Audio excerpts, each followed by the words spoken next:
শক্তিধারী। সারা জীবন যেন এইভাবেই মাল খেতে পারি। মাগো মা, একটু দেখো। এ কি গো পটুদা, এইসব কি করছো? আরে পাগল, মাল হচ্ছে ভগবানের মতন, তাই খাওয়ার আগে একটু পুজো দিয়ে নিলাম, এতে ভগবান সন্তুষ্ট থাকে, বুঝলি তো। লেওরা জীবনে তো বহু মাল খেয়েছি, কিন্তু বাপের জন্ম তো এমন শুনিনি।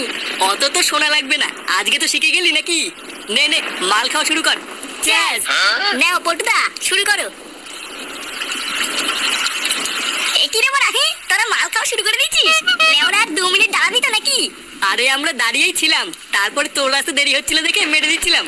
আর বলিস না, লেওরা বাইরে যা বৃষ্টি শুরু হয়েছে না, ভোদার বাল একটু যে হেঁটে আসবো তারও উপায় নেই। কেন রে ফুটো, ছাতা নেই? ছাতা মারাচ্ছে কেন? আগের দিন একটা বেঁচে দিয়ে বিড়ি কিনে খেলাম না। ওহো হ্যাঁ তাই তো। সে যাই হোক, চলে তো এসছিস, নে বস।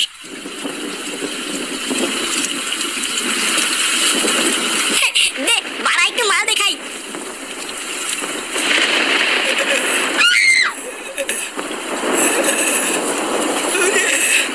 দাদু কেমন লাগছে? সেটা ভাঙা লাগছে দাদু ভাই, টেপো টেপো। আচ্ছা ঠিক আছে। হ্যাঁ গো, আজকে কি রান্না করবো? ঘরে শাক সবজি কিচ্ছু নেই। ভোদার বাল আমার লেওড়াটা ছেড়ে নিয়ে কি রান্না করে গিয়ে মারা দেখছি আমার মাথার গামার হয়ে গেছে, আর মাগি শুধু গেলার ধান্দা করছে। এইসব তুমি কি উল্টো পাল্টা কথা বলছো? তোমার মাজায় লেগেছে বলে আমি গেলার ধান্দা করছি? ভোদার নাটক মারাচ্ছে। চোদনা যেটা সত্যি সেটাই তো বলেছি, এখানে তো মারানোর কি আছে। যাও তো বলে যাও, ঘরে শাক সবজি নেই, এবার গাল মারি খাও গিয়ে। মালগুলো সব আবার পুঙা মারার জন্য কপালে এসে জুটেছে।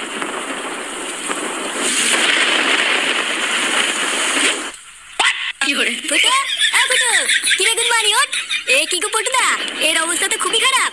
ভোদার বাল, তোকে আমি তখনই বলেছিলাম ওকে একটা গোটা বোতল দিস না। এবারে চুদির ভাইটাকে নিয়ে কি করবি তুই বোঝ। ফুটো, ফুটো, জ্ঞান ফিরেছে। এই মালটার আবার জ্ঞান চলে যাওয়ার আগে তাড়াতাড়ি তোল, চোদ্দাটাকে বাড়ি দিয়ে আসি। এলাম রে, ওঠ চোদ্দা বাড়ি যাবি চল। ধীরে বা সত্যা গামানি মালের ক্ষমতা নেই, লেওয়া দিয়ে টাইম নিকাইছে। একবার যদি উঠি না, সব কটা গা ভেঙে দেবো। না, এ আমার দ্বারা হবে না পটুদা। ভোদার বাল এখানেই পড়ে থাক, চলো আমি একটু বাড়ি চলে যাই। না না, ফুটোকে এখানে একা রাখা যাবে না, বাইরে এখন বৃষ্টিটাও একটু কমেছে, এই সুযোগে ওকে বাড়ি দিয়ে আসতে হবে।